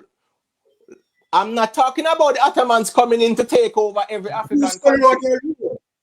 Britain and France. But who's colonial rule? The Europeans, British, right? The British and the French, yes. The British and the French, because Lydia Sue, along with the Ottomans, were going to push the British and the French from out of the East Africa region there. That was the plan. And nothing is wrong with that, right? Because they were... Go ahead. Sorry, no, repeat what you were saying, because he break up for a little while. No, I'm saying... The last thing I was here... I'm saying that Lydia Sue, in collusion with the Ottoman Turks, they were going to attack the British and the French to push them out of Africa, right? There are certain things that we cannot deny that, yes, there are places like Algeria, Morocco that is controlled by Arabs, and, you know, Islam is a dominant religion. But at the same time, Haile Selassie was more for the status quo remaining. And that is France controlling her colonies, Britain controlling her colonies, Italy controlling her colonies, right? Which he eventually set up the OAU to go about liberating. Kwame Nkrumah is the forefather. I mean, here. Kwame Nkrumah. This is why a little earlier. This is Kwame Nkrumah.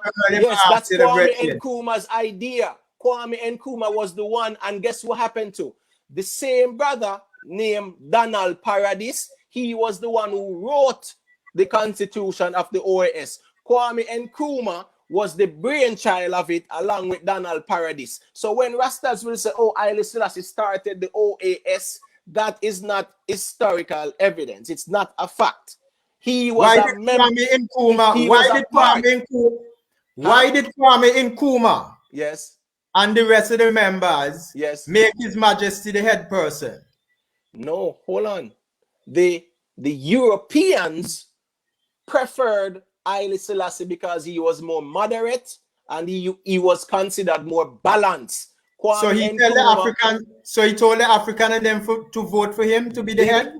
Britain had a hand in it because they saw Haile Selassie as a more moderate to Kwame Nkrumah. That's why they had to push Kwame Nkrumah out, because Kwame Nkrumah was considered a hothead because he was a Pan-Africanist, anti-colonialist, anti-imperialist. That's why they said Haile Selassie should lead it at this time, because he is more balanced and he is more of a, you know, a more, say, moderate personality that Africa needs at this time in the face of the colonialists and imperialists. Hold on. So yes, you are the saying chose Haile Selassie.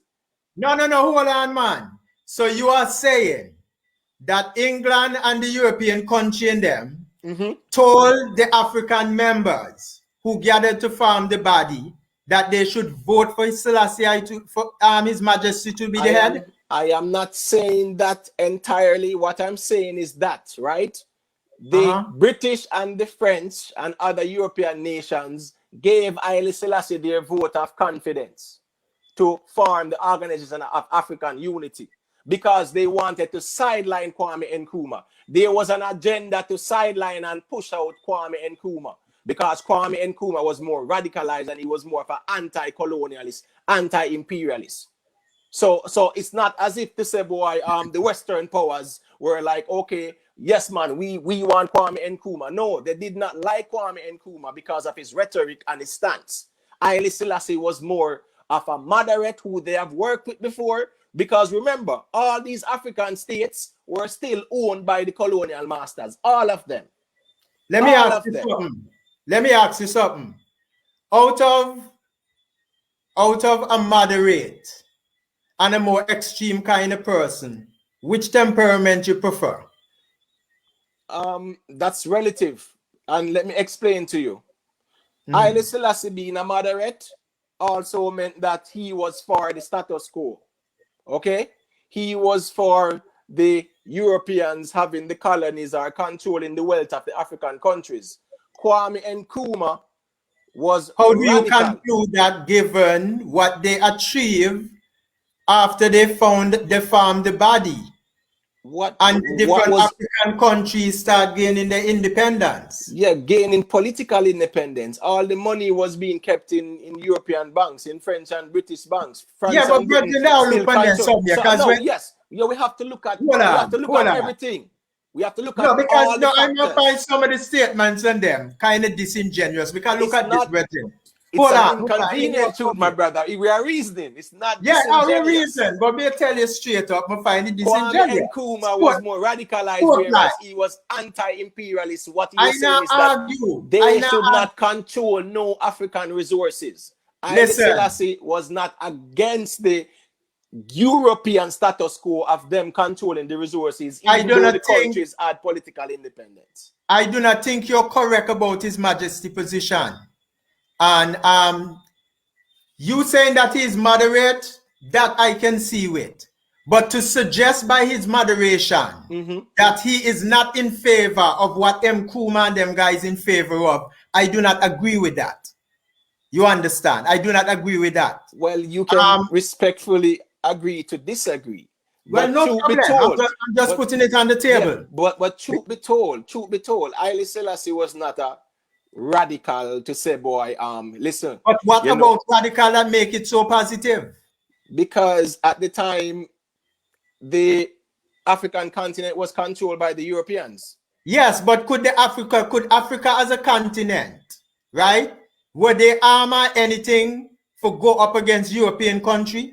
Yes, of course, because so how did Europe have the whole entire continent? The same way how they have it now, because they always have the sellouts. The same way how every colonial nation, guess what happened? Every colonial nation had a couple thousand colonial people in the military and a couple 100,000 black people in the military performing what's in their best interest. That has always been the problem. So Africans always have the arms. It's just hold on, the same thing with the Caribbean. Hold on. In Jamaica, the Queen is the head of state. The Queen is the head of the country, right? But the military and the police force all predominantly black people. So I'm just saying that in all the colonial countries, the colonizers were not the predominant people there. So they did have their subjects who were armed. What I'm In saying to World you War is One this, and World brother. War Two, yes. What I'm saying to you, brother, is this, right? It is good to talk zeal and radical talk, right? But when you fear sometime, when you're irrespective of how Europe gain them power over Africa, when dealing with the situation, you have to consider well how you step forward, because as much as you know, like the principle by which they gain them power, you have to acknowledge the power. You have to acknowledge that. You understand? Africa is not in a position. You can't talk about no arms when you can talk about Africa, because Africa never create gun and a manufacture gun. So any gun that Africa ga have for fight with any enemy, it ga have to come from the enemy who have them, because Europe and them places who invent these things. You understand where I come from? So I just not see how at those times the posture for the struggle could have been one with get up and full of zeal, as you put it, and just ready for fight when you are not even armed or anything like that to deal with. The reason why diplomacy becoming so vital, which you guys now can plaster with words like puppeteer and all kind of talk like that, is because you can put in terms like that now.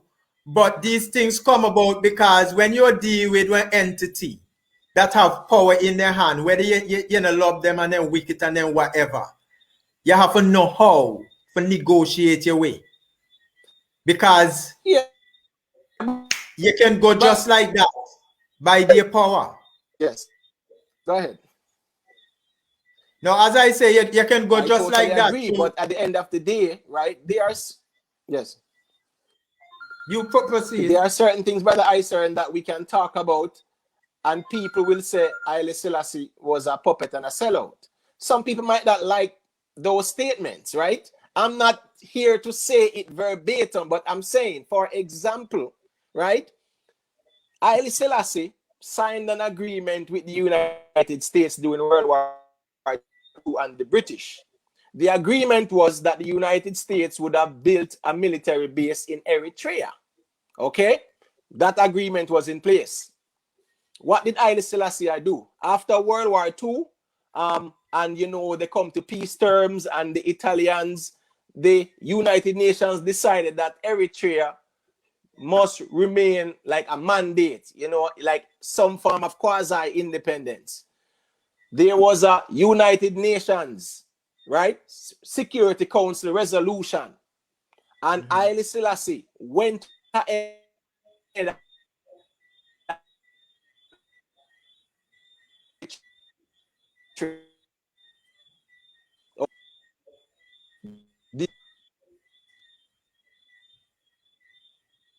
the United States as an observation in Eritrea. So because he had signed the agreement with the United States for them to build a military base in Eritrea, he went against United Nations Security Council resolution and annexed Eritrea. Would you say that is the right thing to do? You say that is a man that is fair and square? A lot of Eritreans would not agree with that. Hold on. I man made okay, let me see how I approach this now. Now, why did you think he was trying to get the American base in that position? No, the Americans wanted a base there because they wanted to protect the Gulf of Aden and the Suez Canal region there. They wanted to make sure that their interests cannot be affected strategically in case of there is any war. That was one of the first military bases that they wanted to put in Africa, the United States. Hold on.